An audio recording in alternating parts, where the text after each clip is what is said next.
अऊज़ुबिल्लाहिमिनश्शैतानिर्रजीम बिस्मिल्लाहिर्रहमानिर्रहीम। मुअज़्ज़िज़ ख़वातीन व हज़रात, अस्सलामु अलैकुम वरहमतुल्लाहि ताला वबरकातुहू। मैं उम्मीद करता हूँ आप सब हज़रात खैरोफियत से होंगे। यकीनन अल्लाह करीम हम सब की हिफाज़त फरमाए।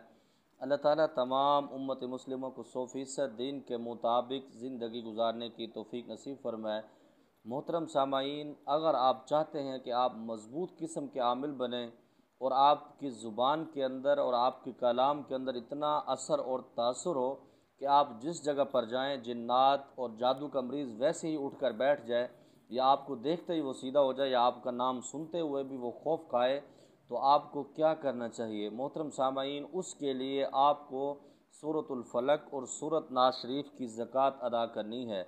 कोई भी आमिल, चाहे वो काला इल्म करता है या जादू करता है या नूरी इल्म करता है, अगर वो सूरतुल फलक और सूरत नास की ज़कात अदा कर लेता है, खुदा की कसम उसके कलाम में बहुत ज़बरदस्त किस्म का असर होता है।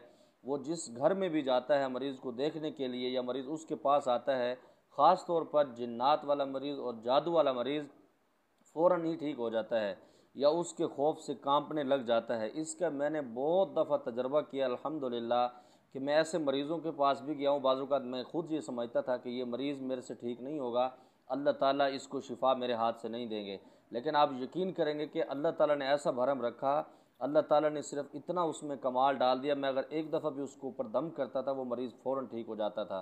तो मोहतरम सामाईन, अमलियात के अंदर सबसे जो मज़बूत चिल्ला है, या सूरत मुज़म्मिल शरीफ का है या फिर सूरतुल फलक और सूरतुल नास का है। अच्छा, इसके पढ़ने के जो फ़वाइद हैं बहुत ज़्यादा हैं, बल्कि इसको पढ़ने की जो हमें नसीहत है, हज़ूर पाक सल्लल्लाहु ताला अलैहि वसल्लम की पाक ज़ात ने भी ख़ुद फरमाई है। और दूसरी मज़े की बात आपको बताऊँ, हज़ूर अलैहिस्सलातु वस्सलाम की पाक ज़ात पर जब जादू का असर हुआ, उनके ऊपर जादू नहीं हो सकता था। मेरा यकीन है कि उनके ऊपर असर नहीं कर सकता। ये सिर्फ़ अल्लाह जल्ल शान उन्हें हमें समझाने के लिए, हमें दिखाने के लिए, ये बताने के लिए ये सिर्फ़ सब कुछ किया कि जो जादू है वो बरहक है, जादू हो भी सकता है, उसका असर भी नज़र आता है, उससे आदमी बीमार भी हो जाता है। तो हज़ूर पाक सल्लल्लाहु ताला अलैहि वसल्लम की पाक ज़ात को हज़रत जिब्राईल अलैहिस्सलाम ने अल्लाह ताला के हुक्म से ये दो सूरतें अता फ़रमाई और इसका तरीका भी बताया कि जादू को किस तरह से ख़त्म किया जाता है। तो मोहतरम सामाईन, जो मैं आज आपको अमल बताने जा रहा हूँ कि आप 10 दिन के अंदर कैसे इसके आमिल बन सकते हैं, इसमें थोड़ा सा आपने परहेज़ करना है और आपने रिज़्क़ हलाल कमाना है, हराम से बचना है, आपने लोगों को तंग नहीं करना। इस 10 दिनों के अंदर अगर हो सके तो आप एतकाफ़ कर लें। अच्छा, मैं अक्सर वीडियो में ख़ास तौर पर ज़कात के हवाले से मैं कहता हूँ कि आप मोतक़िफ़ एतकाफ़ कर लें तो बहुत बेहतर है। उसमें अक्सर मेरे शागिर्द भी मुझसे पूछते हैं कि उस्ताद जी, आप हर अमल में एतकाफ़ क्यों कहते हैं? मैं आपको बताता चलूँ कि जब आप एतकाफ़ करते हैं तो आप गुनाहों से बच जाते हैं, आप नमाज की पाबंदी करते हैं, उसके अंदर तकबीर उला की पाबंदी हो जाती है, आप दूसरी नफली इबादत ज़िक्र अज़कार पाबंदी से उसके अंदर कर सकते हैं, आप गुनाहों से बच जाते हैं, आपकी नज़र भी बच जाती है गुनाहों से, आपके हाथ और पाँव उससे महफूज रह जाते हैं। क्योंकि जब आप एतकाफ़ में होते हैं तो आप उसमें रोज़े की हालत में होते हैं, और जब आप रोज़े की हालत में होते हैं तो इंसान की वैसे भी हिम्मत नहीं होती गुनाह करने की, क्योंकि आप जब मस्जिद से बाहर नहीं निकलेंगे या एतकाफ़ से आप बाहर नहीं जाएंगे तो ये सवाल ही पैदा नहीं कि आप कोई गुनाह करें या कोई ऐसे मामलात करें। तो इस वजह से बहुत ज़्यादा बरकतें भी फिर अल्लाह जल्ल शान की तरफ से मिलती हैं। क्योंकि जब आप अल्लाह के घर में एतकाफ़ करते हैं, या मेरी बहनें बच्चियाँ घर के अंदर एतकाफ़ करके अमल करती हैं, तो वो ख़ास किस्म के अल्लाह की रहमतें उसके ऊपर बरसती हैं। इंसान गुनाहों से भी बच जाता है, किसी की चुगली नहीं करता, किसी की ग़ीबत नहीं करता, किसी दूसरी तरफ उसकी तवज्जो नहीं जाती, तो फिर उसके अंदर बड़ा मज़ा और बड़ा ज़बरदस्त किस्म का वो आ जाता है। और मैं आपको बता दूँ कि जो आमिल सूरत फलक, सूरत नास शरीफ की ज़कात नहीं अदा करते, वो पूरी दुनिया में जहाँ पर भी इलाज करने के लिए जाते हैं खौफ खाते हैं, महसूस होते हैं। मैं बड़े लोगों की बात नहीं कर रहा कि जो बहुत ज़्यादा शरीयत के पाबंद हैं, वो तो खुदा की कसम अगर एक आयत के भी आमिल बन जाते हैं, उसकी ज़कात अदा कर लेते हैं, या नहीं भी करते, नमाज रोज़े की पाबंदी करते हैं, वो किसी के ऊपर दम भी लगाते हैं, तो अल्हम्दुलिल्लाह ताला उनको शफा देता है। मैं उन लोगों की बात कर रहा हूँ जो हमारी तरह के गुनाहगार लोग हैं, जो बहुत ज़्यादा गुनाह करते हैं, ग़ीबतें करते हैं, चुगलियाँ करते हैं, हराम खाते हैं, और बाज़ार के खाने खाते हैं, ये मैं उनके लिए पाबंदियों की बात कर रहा हूँ। तो मोहतरम सामाईन, सबसे पहले आपने एतकाफ़ की नीयत कर लेनी है। अगर आप एतकाफ़ नहीं कर सकते तो फिर आप घर के अंदर आप इस अमल को करें तो बहुत बेहतर है, क्योंकि मस्जिद के अंदर अक्सर इंतज़ामिया का इतराज़ भी होता है। कुछ लोग कहते हैं कि पता नहीं ये हमारे लिए जादू कर रहा है, या कोई भी ऐसे मामलात उल्टे सोच सकते हैं।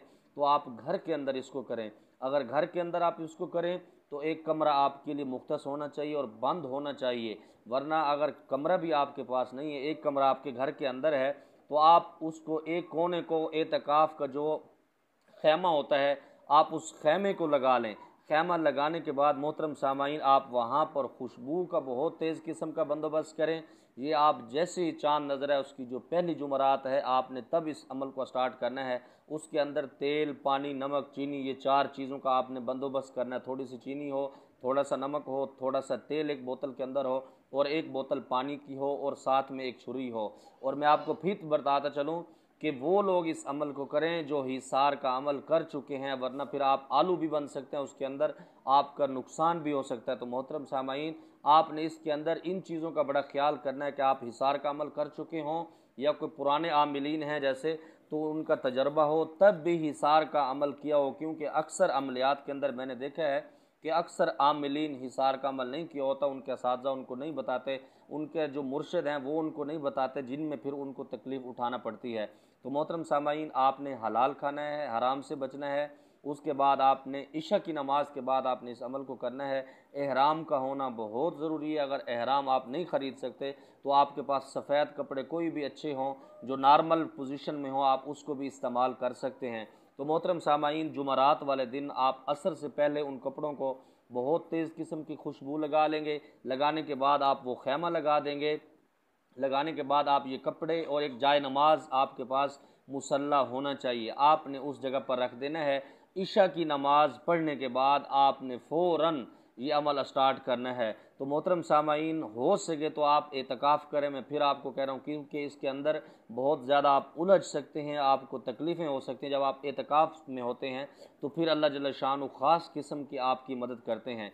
तो आपने 2 रकात नफल पहले पढ़नी है, अल्लाह ताला से दुआ करनी कि या अल्लाह, ये जो अमल मैं कर रहा हूँ इसके अंदर मुझे किसी किस्म का नुकसान ना हो। अपने बीवी बच्चों को, अपने बच्चों को, अपने घर को अल्लाह के सपुर्द अमानत के तौर पर आपने अल्लाह को कहना, या अल्लाह, ये मेरे बीवी बच्चे 10 दिन के लिए आपको मैं अमानत दे रहा हूँ, जब ये मेरा अमल ख़त्म हो तो मैं आपसे वापस इसी तरह ही संभालूंगा। क्योंकि अक्सर ऐसा भी होता है कि अमल की वजह से आपके बच्चों के ऊपर, आपके बीवी के ऊपर असर पड़ता है, जिसकी वजह से आपको वो चिल्ला, वो वजीफ़ा ख़त्म करना पड़ता है, फिर आप रिजत का शिकार हो जाते हैं। तो जब ये अपने बीवी बच्चे, अपना घर अल्लाह जल्ल शान के आप सपुर्द अमानत कर देते हैं, तो उस वक़्त फिर कोई नुकसान आपको नहीं हो सकता। क्योंकि अल्लाह जल्ल शान कभी भी दुनिया के अंदर किसी भी चीज़ के अंदर अल्लाह जल्ल शान अमानत में ख़यानत नहीं करते, अल्लाह ताला इसको पसंद नहीं करते। तो मोहतरम सामाईन, आप 2 नफल पढ़ेंगे। नफल पढ़ने के बाद आप अल्लाह जल्ल शान से मुख्तसर दुआ करेंगे। उसके बाद 11 मरतबा आप दुरूद इब्राहिमी पढ़ेंगे। पढ़ने के बाद आप सूरतुल फलक पढ़ेंगे। पहले आप सूरत फलक पढ़ेंगे, फिर आप सूरत नास पढ़ेंगे। इस तरह से कर सकते हैं, बहुत बेहतर है। वरना आप 505 मरतबा आपने सूरतुल फलक पढ़नी है, 505 मरतबा आपने सूरतुल नास पढ़नी है। ठीक है मोहतरम सामाईन, अगर आप इसको एक नशिस्त में पढ़ सकते हैं बेहतर है। अगर आप एतकाफ़ करेंगे तो फिर आप रात के इशा के बाद आप सूरतुल फलक 505 मरतबा पढ़ के सो जाएंगे। फिर सुबह की नमाज़ पढ़ने के बाद आप 505 मरतबा सूरतुन नास पढ़ेंगे। जब आप एतकाफ़ करेंगे तो फिर आप नमाज वहीं पर पढ़ेंगे, फ़र्ज़ नमाज भी वहीं पर पढ़ेंगे। अगर मस्जिद के अंदर आप एतकाफ़ कर रहे हैं, कोई मसला आपके लिए नहीं है, कोई प्रॉब्लम नहीं है, तो फिर आप मस्जिद के अंदर पढ़ेंगे, लेकिन आप किसी से बात नहीं करेंगे। इस 10 दिनों के अंदर आप रोज़े रखेंगे। रोज़े रखने के साथ आपने सारी चीज़ें तर्क कर देनी है। कच्चा दूध पी सकते हैं, सिर्फ आप चने खा सकते हैं, वो भी जो बग़ैर भुने होते हैं, मतलब आग की कोई चीज़ भी अगर आप इसके अंदर इस्तेमाल नहीं करते तो बहुत ज़बरदस्त होगा। तो मोहतरम सामाईन, उससे करने से पहले आपने एक छुरी का बंदोबस्त करना है, जिसके ऊपर लकड़ी का दस्ता ना हो, उसका दस्ता भी लोहे का हो और नुकीली छुरी हो। उस पर आपने 3 दफ़ा, जो हमारा हिसार का अमल है, आप पहले उसको करेंगे, फिर आप इस अमल को करने के लिए अपना काम तैयार करें। तो मोहतरम सामाईन, 3 दफ़ा तीसरा कलमा, 3 दफ़ा आयतुल कुर्सी, फिर 3 दफ़ा तीसरा कलमा पढ़ने के बाद आप अपने ऊपर 3 दफ़ा ऐसे घुमा के एक छोटा सा दायरा लगा देंगे, जिसके अंदर आप बड़ी मजबूती से बैठ सकें, मतलब 3-3 फीट हर चारों तरफ से आप उसका दायरा लगा देंगे ताकि ज़्यादा बड़ा दायरा भी ना हो। तो फिर उसके बाद आप इस अमल को स्टार्ट कर देंगे। अगर आप एतकाफ़ कर रहे हैं, रात में आप 505 मरतबा सूरतुल फलक शरीफ पढ़ेंगे, सुबह फिर आप 505 मरतबा सूरतुल नास शरीफ पढ़ेंगे। इसी तरह 10 दिन के अंदर आप इसके इंशाअल्लाह ताला आमिल बन जाएगी। इसके अंदर कुछ चीज़ें आपको नज़र आएंगी, आपके कंधों पर बोझ भी होगा। इसमें दो ऑप्शन हो सकते हैं, या तो आपसे वो लवाजमात तय भी कर सकते हैं, या बाज़ात ऐसा होता है कि उनकी ताकत आपको मिल जाती है। अगर आप इसका 41 दिन का चिल्ला करना चाहते हैं तो मैं इंशाल्लाह उस पर भी एक वीडियो बनाऊंगा कि मुकम्मल तौर पर आप इसके आमिल कैसे बन सकते हैं। और जब ये आपका अमल ख़त्म हो, फिर आप 3 मरतबा दरूद इब्राहिमी पढ़ेंगे, 3 दफ़ा तीसरा कलमा, 3 दफ़ा आयतुल कुर्सी, फिर 3 दफ़ा आप दरूद इब्राहिमी पढ़ने के बाद आप छुरी के ऊपर फूंक मार के ऐसे इशारा करके कट लगा देंगे, आपका हिसार ख़त्म हो जाएगा। और कोशिश करें कि आप धागा ले लें, सफ़ेद किस्म का या लाल किस्म का आप धागा लें, उसके ऊपर आप दम करके उस धागे को उस 3 जो फिट है उसके ऊपर आप इसको बिछा दें, उसके साथ छुरी से एक निशान भी लगा दें। तो मोहतरम सामाईन, ये आपका हिसार हो जाएगा। हिसार के बाद आप इस अमल को शुरू करें। जितना भी आप 505 मरतबा जब आप पढ़ लें, तेल पानी इसके ऊपर आप दम करें, यही मरीज़ों के लिए शिफा होगी। जब आप इस अमल को कर लेंगे फिर आप मुझसे रब्ता करेंगे, मैं आपको बताऊंगा कि आपने रोज़ाना कितनी मिकदार में इसको पढ़ना है और मरीज़ों का इलाज कैसे करना है। इजाज़त के हवाले से आपको बताता चलूँ, जिनके अंदर हिम्मत है वो कर सकते हैं, जिनके अंदर हिम्मत नहीं है वो इसकी तरफ ना आए। अगर आप मेरी सरपरस्ती में करना चाहते हैं तो आपको पता है मैं उसके चार्जेस वसूल करता हूं, क्योंकि उसके लिए फिर रात को आपके लिए जागना भी पड़ता है, मुझे निगरानी भी करनी पड़ती है, सारे मामलात हैं। अगर आप मेरी निगरानी में करना चाहते हैं तो मैं आपकी खिदमत के लिए हाजिर हूँ। अगर आपकी वैसे हिम्मत है, आप करना चाहते हैं, तो मेरी तरफ से वो भी इजाज़त है। अल्लाह करीम हम सब की हिफाजत फरमाए।